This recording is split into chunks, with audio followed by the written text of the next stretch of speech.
जब प्यार होता है तो वो ना ही ऊंच देखता है ना ही नीच देखता है, ना ही वो जात देखता है ना ही पात देखता है। वो सिर्फ देखता है तो प्यार देखता है। वो आगे ये नहीं देखता कि वो किस चीज़ कहाँ से बिलोंग करता है और कहाँ से नहीं बिलोंग करता। प्यार जो होता है पहली नज़र में हो जाता है। आज की घटना में कुछ ऐसा ही होता है, जहाँ पर पहली ही नज़र में प्यार हो जाता है, लेकिन उन्हें नहीं पता था कि उनका ये प्यार उन्हें इतना भी भारी पड़ेगा। उनका ये प्यार उन्हें एक दिन ऐसे भी उतारना पड़ेगा। इस प्यार का कर्ज उन्हें इस तरह से उतारना पड़ेगा। आखिरकार क्या होता है आज की घटना में, चले तो बिना देरी के इस घटना को शुरू करते हैं। नमस्कार, आदाब, सत श्री अकाल, हर हर महादेव। मेरा नाम रूपा है और आज की ये घटना पंजाब का एक ज़िला लगता है लुधियाना और यहीं का एक शहर लगता है जगराव। मैं बात कर रही हूँ नवंबर 1994 की, जहाँ पर कुछ खिलाड़ी जो होते हैं कबड्डी के, वे अपने टेम्पो का इंतज़ार कर रहे थे, यानी कि घर जाने के लिए इंतज़ार कर रहे थे। जैसे ही वे रोड पर खड़े होते हैं तभी उधर से 3 महिलाएं आ रही थीं। जब 3 महिलाएं आ रही थी दूर से, तो उन्हें सही से चमक नहीं रहा था। लेकिन जैसे ही वे पास आते हैं, जब पास आती हैं तो 2 महिलाएं जो होती हैं, वे तो उनकी तो उम्र होती है, लेकिन एक लड़की होती है उनमें से, जिस लड़की की उम्र अभी सिर्फ 20-22 साल होती है। जब ये चीज़ एक खिलाड़ी देखता है उनमें से, तो वो देखता ही रह जाता है उस लड़की को। तभी उनका टेम्पो आ जाता है। फिर टेम्पो में बैठ जाते हैं। टेम्पो भर जाता है, टेम्पो इतना भर जाता है कि उसमें जगह भी नहीं बचती है। तभी 2 खिलाड़ी जो होते हैं वे पीछे की ओर लटक जाते हैं। जब पीछे की ओर लटक जाते हैं, उनमें से एक खिलाड़ी जो होता है, उसकी नज़र उस लड़की पर जाती है जिसकी उम्र 20-22 साल होती है। उसकी नज़र जब उस पर जाती है तो वो उसे देखते ही रहता है। जब उसे देखते ही रहता है तो अपने दोस्त से कहता है कि यार, अगर मुझे ये मिल जाए तो मैं वाकई में इससे शादी करके अपना घर बसा लूँगा। उसका दोस्त जो होता है वो कहता है कि यार छोड़, रास्ते में चलती हुई लड़की को तू क्या कह रहा है, ना तुझे जानता है ना तुझे पहचानता है, और तुझे इतना भी नहीं पता है कि कहाँ पर जाएगी और कहाँ पर नहीं जाएगी। तो वो ये बात कहकर चुप हो जाते हैं। लेकिन वो लड़का जो होता है वो लगातार उसे घूर ही रहा था, उसे देखे ही जा रहा था। उसे पहली ही नज़र में उससे प्यार हो जाता है। अब लड़के का जो गांव होता है वो आ जाता है। जब गांव में उतर जाता है, और लड़की जो होती है आगे चलकर कुछ दूरी पर उतर जाती है। दोनों जो होते हैं जब अपने अपने रास्ते चले जाते हैं, अपने अपने घर चले जाते हैं, तो लड़का जो होता है जब अपने घर जाता है तो रात को जब सोता है तो उसे उसके ही सपने आते हैं। वो उसके ही बारे में सोचता रहता है, वो उसके ही बारे में सपने देखता रहता है। इस लड़के का नाम होता है सुखविंदर उर्फ मिट्टू। मिट्टू जो होता है एक ऐसी फैमिली से बिलोंग करता था जहाँ ही ना ही तो ज़्यादा पैसा था और ना ही मतलब कि एक मिडिल क्लास फैमिली थी। जो इसके पिता थे वे किसान थे, खेती बाड़ी का काम किया करते थे। ऐसे इसकी माँ जो होती है जब दिन निकल जाता है तो सवाल लगा रही होती है कि बेटा खड़ा हो जा, तुम्हें हमारे साथ खेतों में चलना है। मिट्टू जो होता है वो सो ही रहा था। तभी जब वो उठ जाता है, उठ जाने के बाद जब बाहर आता है तो एक लड़की जो होती है ज़ोर ज़ोर से चिल्ला रही होती है। जब वो ज़ोर ज़ोर से चिल्ला रही होती है तो टाइम जो होता है 9 के करीब का होता है। तो अपनी माँ से कहता है कि माँ, ये गेट के बाहर कौन चिल्ला रहा है। तो उसकी माँ जो होती है वो कहती है कि पता नहीं बेटा, कौन चिल्ला रहा है। जब वो बाहर जाकर देखता है तो वो समझ ही नहीं पा रहा था, सोच ही नहीं पा रहा था कि जिसे कल उसने देखा वो आज उसके घर के सामने चिल्ला रही है। वो कहती है कि हेल्प हेल्प हेल्प। तो वो कहता है कि क्या हुआ। वो कहती है कि मेरी स्कूटर स्टार्ट नहीं हो रही है। उस समय में इन्हें स्कूटर बोला करते थे। तो जब उसका स्कूटर स्टार्ट नहीं हो रहा होता है, वो किक मारती रहती है। तो मिट्टू जो होता है उसके पास जाता है। जैसे ही किक मारने की कोशिश करता है तो उसकी नज़र जो होती है चाबी पर जाती है। चाबी तो बंद पड़ी थी, तो स्कूटर जो होता है वो स्टार्ट कैसे होता। लेकिन वो मिट्टू जो होता है वो 2-3 किक वैसे ही मारता है। उसके मारने के बाद वो चाबी घुमा देता है, स्कूटर जो होता है स्टार्ट हो जाता है। अब लड़की जो होती है उसका नाम जो होता है जसमिंदर कौर उर्फ जस्सी होता है। जस्सी जो होती है उसे धन्यवाद देती है हाथ मिलाकर। जैसे ही धन्यवाद देती है हाथ मिलाकर, तभी उसके हाथ में एक पर्ची थमा देती है। जब उसके हाथ में एक पर्ची थमा देती है तो वो उसमें लिखा हुआ था, जब बाद में देखता है वो लड़की चली जाती है जस्सी, आई लव यू। अब जो ये मिट्टू होता है सोच ही नहीं पा रहा था कि मैं जिससे पहली नज़र में प्यार करता था वो भी मुझसे प्यार करती है, यानी कि हम दोनों ही एक दूसरे से प्यार करते हैं। उन्हें मिले हुए एक दिन भी नहीं हुआ था, 24 घंटे भी नहीं हुए थे, उन दोनों को एक दूसरे से प्यार हो जाता है। अब ये जो आई लव यू लिखा हुआ होता है, तभी इनका दौर जो होता है ऐसे शुरू होता है, कभी इशारों से शुरू होता है तो कभी कहीं जाकर शुरू होता है, यानी कि एक दूसरे से मिलते रहते हैं। अब ये कभी पर्ची लिख कर बात किया करते थे, कभी कैसे बात किया करते थे। अब ये दोनों जो होते हैं ये एक दूसरे के बारे में जानने की कोशिश करते हैं। तो जो बताता है मिट्टू, ये तो कहता है कि मैं एक किसान की फैमिली से बिलोंग करता हूँ, लेकिन ये इधर जस्सी जो होती है बताती है कि मैं एक कनाडा में रहती हूँ और मेरे जो माता पिता हैं वे अरबपति हैं, यानी कि इनका कारोबार जो होता है, बिजनेस जो होता है बहुत बड़ा होता है कनाडा में। जब ये बात मिट्टू सुनता है तो मिट्टू जो होता है वो कहता है कि हमारी तो जमने से रही, फिर हम दोनों एक दूसरे के लिए बने ही नहीं हैं, हम दोनों एक दूसरे के साथ रह ही नहीं सकते, क्योंकि तुम जो हो एक अरबपति फैमिली से बिलोंग करती हो और मैं हूँ एक किसान का बेटा हूँ, और तुम्हारे माँ बाप कभी नहीं मानेंगे। लेकिन जस्सी जो होती है वो कहती है कि ऐसी बात नहीं है, इनका जो सिलसिला होता है ऐसे ही बढ़ता रहता है। कभी ये कॉफ़ी शॉप पर मिला करते थे, तो कभी ये खेतों पर मिला करते थे, तो कभी ये सड़कों पर मिला करते थे। ये लड़की जो होती है यहाँ पर अपने ननिहाल में आई हुई थी, यानी कि इसके नानी का घर था यहाँ पर, ये पूरी फैमिली के साथ आई हुई थी। 7 दिन जो होते हैं कैसे गुजर जाते हैं इन्हें एक दूसरे के साथ, इन्हें पता ही नहीं चलता है। अब 7 दिन बाद इस लड़की को वापस कनाडा जाना था, क्योंकि इसके परिवार वाले जो होते हैं कनाडा जा रहे थे। तभी ये लड़की जो होती है उससे कहती है मिट्टू से कि मैं नहीं जाऊंगी, मेरा मन नहीं है बिल्कुल भी, मैं तुम्हारे साथ रहूंगी। अब ये इसके साथ रहने का आइडिया सोचने लगती है, तभी इसके दिमाग में एक आइडिया आता है। वो अपना पासपोर्ट फाड़ देती है, फाड़ कर फेंक देती है और अपने घर वालों से कहती है, जब इनका जाने का टाइम होता है, इनके हवाई जहाज़ के जो टिकट होते हैं वे हो जाते हैं, उनसे कहती है कि पता नहीं मेरा पासपोर्ट कहाँ गुम हो गया है, मैंने यहीं पर रखा था। अब जब ये सारी बातें उसके परिवार वाले सुनते हैं तो वे कहते हैं कि कहाँ चला गया, तुमने कहाँ रखा था। वो कहती है कि मुझे नहीं पता। अब उसकी परिवार मतलब कि माँ बाप भाई जो होते हैं वे चले जाते हैं और कहते हैं कि ठीक है तुम बाद में आ जाना। अब लड़की जो होती है उसको जो और दिन मिल जाते हैं और समय मिल जाता है मिट्ठू के साथ रहने का। अब वो मिट्ठू के साथ रहती है, मिट्ठू से प्यार भरी बातें करती है और मिट्ठू के साथ शादी का प्लान करती है, सब कुछ करती है। अब ये 14 दिन भी उसके साथ कैसे बीत जाते हैं मिट्टू के साथ उसे नहीं पता चलता। अब 14 दिन बाद ही उसका जो पासपोर्ट होता है टिकट के सहित उसके हाथ में आ जाता है, क्योंकि उसके परिवार वाले जो तो थे वे बड़े ही रसूखदार थे, यानी कि वे बहुत ही अरबपति थे, उनके पास बहुत सारा पैसा था। जब 14 दिन बाद उसके साथ पासपोर्ट और टिकट आ जाता है तो उसे जाना पड़ता है ना चाहते हुए भी। वो जब चली जाती है तो ये दोनों जो होते हैं इनका दौर जो होता है चिट्ठियों से शुरू हो जाता है। ये जस्सी जो होती है ये इंग्लिश में लिखा करती थी, क्योंकि ये ग्रेजुएट थी, बहुत ही पढ़ी लिखी थी। लेकिन इधर ये मिट्ठू जो होता है इतने पढ़ा लिखा नहीं था, ये सिर्फ इंटर पास था। अब जैसे उधर से वो चिट्ठी भेजती है, चिट्ठी जो भेजती है वो लेटर जो भेजती है पूरा इंग्लिश में भेजती है। अब ये बेचारा ठहरा मिट्टू, इसको तो इंग्लिश क्या हिंदी भी सही से नहीं आती थी, इसे आती थी तो अपनी भाषा पंजाबी आती थी, पंजाबी में ही लिख सकता था और पंजाबी में ही पढ़ सकता था। अब जैसे ही सब चीज़ देखता है तो कहीं ना कहीं किसी न किसी से जाकर वो चिट्ठी पढ़वा लेता है। पढ़वा लेने के बाद तभी ये लिखता है, उससे कहता है कि मेरे ही पास में एक स्टडी बूथ है, तुम वहाँ पर कॉल कर सकती हो। वे टाइम निर्धारित करते हैं और समय निर्धारित करने के बाद वो जब उनका टाइम हो जाता है तो ये जस्सी जो होती थी उसे उस टाइम पर कॉल किया करती थी और ये मिट्टू जो होता है उस टाइम पर उससे बात किया करता था। अब इन दोनों जो हैं ये ऐसे ही शुरू होता रहता है, दोनों जो होते हैं एक दूसरे से प्यार भरी बातें करते हैं और 4 साल कब बीत जाते हैं इन्हें पता ही नहीं चलता। जब 4 साल बीत जाते हैं तभी अब ये लड़की जो होती है जस्सी एक बार फिर से 1 महीने के लिए अपने ननिहाल में आती है, नानी के यहाँ पर आती है। ये बात होती है 1999 की, जब वो अपने घर वहाँ पर आती है, यानी कि ननिहाल में आती है। आने के बाद इनका जो दौर होता है वो फिर से शुरू हो जाता है मिलने का। लेकिन जस्सी को नहीं पता था कि इसके माता पिता जो हैं उन्होंने उसकी जो शादी है कहीं और भी तय कर रखी है, यानी कि बड़े ख़ानदान में तय कर रखी है, अपने से बराबरी के लोगों से तय कर रखी है।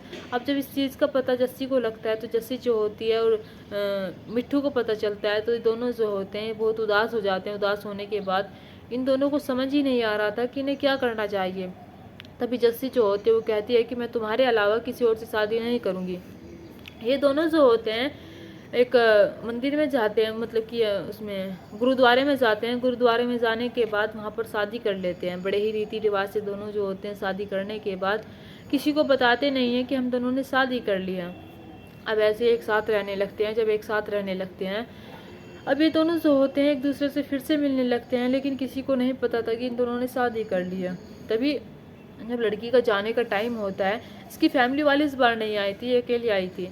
तब इसका मौसेरा भाई जो होता है वो इन दोनों को देख लेता है। जब इन दोनों को देख लेता है तो इन्हें ना चाहते हुए अपने प्यार के बारे में उसे बताना पड़ता है और ये भी बताना पड़ता है कि इसने उससे शादी कर लिया।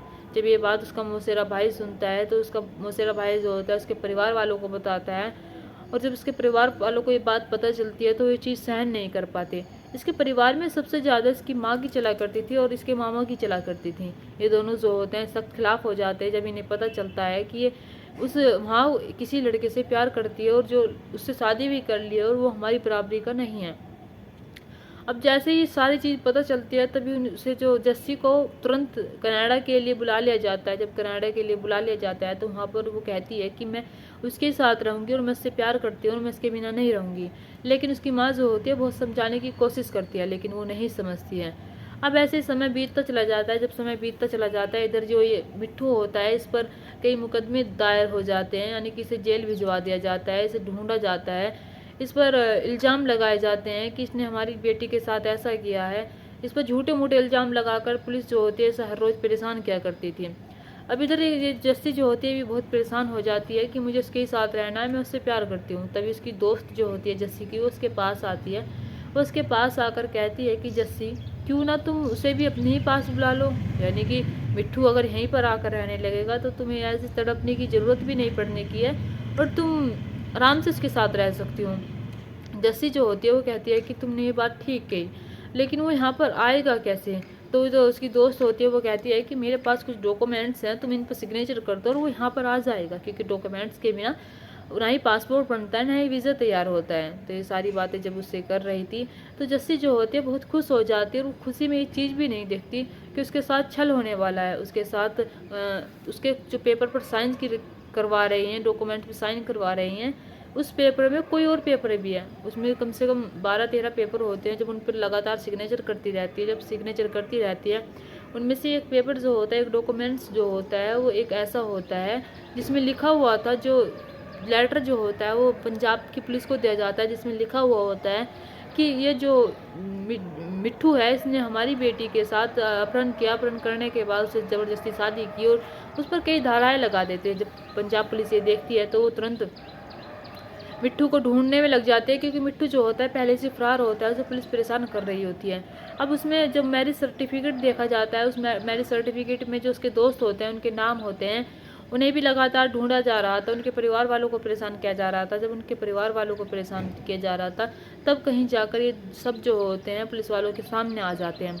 इधर जस्सी जो होती है वो सोचने लगती है कि मैंने अपनी दोस्त पर इतना विश्वास किया था और उसने मेरे साथ मिट्ठू के साथ ऐसा कर दिया, क्योंकि जस्सी को बहुत समय बाद पता चलता है ये चीज़ कि मिट्ठू जो है जेल में है। तभी जब ये बात जस्सी को पता चलती है तो जस्सी जो होती है वहाँ से भागने की फिराक में लग जाती है। बताया जाता है कि जस्सी के जो भाई और पिता होते हैं वे उसको उसमें साथ दे रहे थे। वे चाहते थे कि वो जस्सी मिट्ठू के साथ रहे, लेकिन उसकी माँ और मामा जो थे वे नहीं बिल्कुल चाहते थे कि वो मिट्ठू के साथ रहे। वे उसका भागने में साथ देते हैं और उसको भारत लाने में उनकी बहुत बड़ी भूमिका रहती है। उसके पिता और भाई जो होते हैं वे जस्सी को पंजाब आने के लिए बिल्कुल मदद करते हैं। मदद करने के बाद जस्सी जैसे पंजाब आती है वहाँ पर पुलिस के स्टेशन जाती है और वहाँ पर जाकर कहती है कि मेरी उम्र जो है 20-22 साल है और मेरी उम्र इतनी है कि मैं खुद शादी कर सकूं। मेरी उम्र इतनी है कि मैं नाबालिग नहीं हूं और तुमने इसे क्यों गिरफ्तार किया है? हम दोनों ने अपनी मर्जी से शादी की है। जब ये सारी बातें पुलिस वाले सुनते हैं तो पुलिस वालों को ना चाहते हुए भी उन दोनों को छोड़ना पड़ता है, यानी कि उन सभी को छोड़ना पड़ता है जो उन्होंने गिरफ्तार कर रखे थे। अब उन सभी को छोड़ने के बाद जस्सी जो होती है मिट्ठू से कहती है कि मैं अपने परिवार वालों के साथ बिल्कुल नहीं रहूँगी, मैं तुम्हारे साथ रहूँगी। ये दोनों जो होते हैं भाग जाते हैं, ना ही ये अपने घर आता है मिट्टू और ना ही अपने परिवार वालों को बताती है जस्सी। ये दोनों जो होते हैं अलग अलग कभी किसी शहर में कभी किसी शहर में घूमते रहते हैं। जब जैसे ही समय बीतता चला जाता है, जब समय बीतता चला जाता है तो इसकी माँ जो होती है, ये बात जो होती है मई 2000 की होती है। मई 2000 में ये दोनों जो होते हैं कभी उस शहर में कभी उस शहर में भटकते रहते हैं। अब इसकी माँ जो होती है बहुत परेशान हो जाती है। इसकी माँ जो होती है एक दिन से कॉल करती है, यानी कि इसकी माँ को पता चल जाता है कि ये दोनों कहाँ पर रह रहे हैं, कहाँ पर नहीं रह रही हैं। तभी वो उसी स्टडी पर फ़ोन करती है, उसी रेड लाइन पर फ़ोन करती है। वहाँ पर फ़ोन करने के बाद उससे कहती है कि बेटा हम तुम्हारी शादी कराने के लिए तैयार हैं, अब तुम हमारी इतनी बेइज्जती ना करवाओ, हमारी बेइज्जती बहुत हो चुकी है और हम इसे मिट्ठू को बहुत सारा पैसा देंगे, ये हमारी बराबरी का हो जाए, हमें इसे इस लायक बनाएंगे। प्लीज़ तुम दोनों वापस आ जाओ, हम तुम्हारी रिसेप्शन करना चाहते हैं, हम लोगों को बताना चाहते हैं कि तुम तुमने शादी कर ली है। तो उसकी बेटी जो होती है जस्सी, वो कहीं ना कहीं मान जाती है, अपनी माँ की बातों में आ जाती है और मिट्टू से जाकर कहती है कि मेरी माँ जो है मान गई है और हमारी शादी करवाना चाहती है फिर से, यानी कि रिसेप्शन करवाना चाहती है। मिट्टू जो होता है वो कहता है कि ठीक है। मिट्टू जो होता है अपने घर आ जाता है। घर आने के बाद उनके जो मिट्टू के घर वाले थे उन्हें कुछ लग रहा था कि दाल में कुछ काला है, मेरे बच्चों के साथ कुछ गलत होने वाला है। अब ऐसे ही जैसे रिसेप्शन जो होता है वो 12 जून 2000 में रखा जाता है। जब 12 जून 2000 में रिसेप्शन रखा जाता है तो उससे पहले जस्सी जो होती है वो मिट्टू से कहती है कि क्यों ना हम कुछ कपड़े लत्ते खरीद लाए, हमें कुछ शॉपिंग करनी चाहिए। वे 8 जून 2000 को शॉपिंग करने के लिए बाहर जाते हैं, बाहर से शॉपिंग कर कर लेकर आते हैं। वे उसी स्कूटर पर शॉपिंग करने जाते हैं जो स्कूटर लड़की का ख़राब हो गया था, जिसमें मिट्टू ने किक मारी थी। अब जब उस पर ही वे अपने सामान खरीद कर लेकर आते हैं, शॉपिंग खरीद करके लेकर आते हैं, तभी उनके पीछे एक गाड़ी आ रही थी। जब गाड़ी आ रही थी तो गाड़ी जो होती है उनसे आगे हो जाती है। आगे हो जाने के बाद एक व्यक्ति जो होता है उनके सर पर रोड मारता है। रोड जो होती है मिट्टू की नहीं लगती, वो जस्सी के लग जाते हैं। जब जस्सी की लग जाती है तो वे दोनों जो होते हैं उनका बैलेंस बिगड़ जाता है और वे नीचे गिर जाते हैं। नीचे गिरने के बाद वे व्यक्ति जो होते हैं गाड़ी में से निकलने के बाद मिट्टू को पीटने लगते हैं, उनमें लात घूंसे बजाने लगते हैं, तलवार से मारने लगते हैं, उसे रोड से मारने लगते हैं। इधर जस्सी जो होती है वह हेल्प हेल्प करके चिल्ला रही थी। वो कह रही थी कि बचा लो बचा लो। वो सिर्फ हेल्प हेल्प कह रही थी क्योंकि उसे हिंदी या फिर पंजाबी भी इतनी नहीं आती थी जितनी इंग्लिश आती थी। लेकिन दूर दूर तक कोई नहीं दिखता, दूर दूर तक ना ही कुछ था, दूर दूर तक थे तो सिर्फ जंगल थे। अब ऐसे ही जब उन्हें लगता है कि मिट्टू जो है मर चुका है, मिट्टू की जो हालत है वो बहुत बेकार हो चुकी है, वे उसकी माँ को फ़ोन करते हैं जस्सी की। और जस्सी की माँ को फ़ोन करने के बाद उससे कहते हैं कि तुम्हारा काम हो चुका है, हमारी जो डील हुई थी 7 लाख रुपए में, हमारे पैसे दे दीजिए, मिट्टू अब इस दुनिया में नहीं रहा है, वो ख़त्म हो चुका है। अब जब ये सारी बातें उसकी माँ को कही जाती है जस्सी की माँ जो होती है उसे उन्हें पैसे दे देते। पैसे देने के बाद उन्हें एक फार्म हाउस पर रखा जाता है, क्योंकि फार्म हाउस पर इसलिए रखा जाता है, जस्सी उनके साथ होती है, जस्सी को उनके साथ इसलिए रखा जाता है क्योंकि उसे कनाडा वापस लाने के लिए।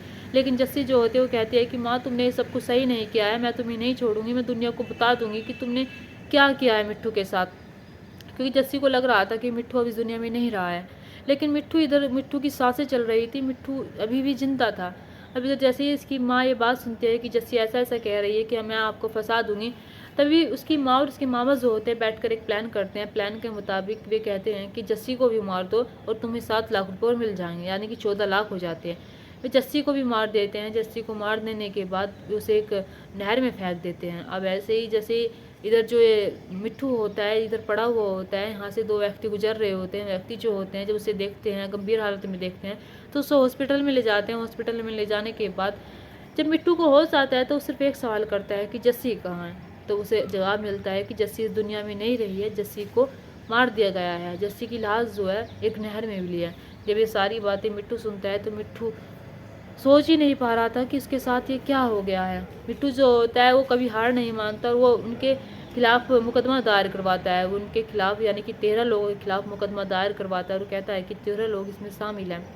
अब जैसे ही 13 लोगों के खिलाफ मुकदमा दायर होता है, उसमें से 6 लोग जो होते हैं उनके खिलाफ ही शायद सबूत मिल पाते हैं, क्योंकि 13 लोग मिलाकर जो होते हैं उसके मामा होते हैं लड़की के और उसकी माँ होती है और एक पुलिस वाला होता है। अब इन 13 लोगों में से 6 लोग ऐसे होते हैं जिनका पक्का नाम आता है और जिन्हें आजीवन कारावास की सज़ा सुना दी जाती है। लेकिन इसके मामा और जो माँ थी वे नहीं आते, क्योंकि बहुत अरबपति होते हैं। वे कनाडा की कोर्ट में ही केस लड़ रहे थे, वे भारत में भी नहीं आते हैं। जब ये मिट्टू जो होता है हार नहीं मानते, लगातार केस लड़ रहा था और लगातार उन्हें भारत बुलाने की कोशिश कर रहा था। ये जो 6 लोगों को कारावास की सज़ा होती है, आजीवन कारावास की, ये भी सन 2005 में होती है। अब इधर ये भी नहीं आते, वहीं कनाडा में केस लड़ते रहते हैं। 18 साल बाद ये यहाँ पर अगर आते भी हैं उस केस को लड़ने के लिए, तो तब भी कुछ नहीं होता है। मिट्टू जो होता है वो लगातार अपना केस आज भी लड़ रहा है। वो आज भी उनके खिलाफ पूरी जान लगा रहा है कि उन्हें फांसी मिलनी चाहिए, लेकिन वे आज भी ऐसे ही रह रहे हैं। केस जो है आज भी ऐसे ही चल रहा है। यहाँ पर मिट्टू जो है उसकी पूरी ज़िंदगी ख़राब हो गई। वो उसकी जो जिससे प्यार करता था वो उस दुनिया में नहीं रही थी। दोस्तों यहाँ पर ना जाने क्यों परिवार वाले ऐसा करते हैं, वे अमीरी गरीबी देख लेते हैं प्यार में, लेकिन प्यार कभी अमीरी गरीबी नहीं देखता। दोस्तों इस घटना को सुनाने का मकसद मेरा आपका दिल दुखाना नहीं था, आपको परेशान करना नहीं था, आपको घटना के बारे में बताना था और आपको सचेत करना था। आप अपने परिवार के साथ खुश रहिए। नमस्कार।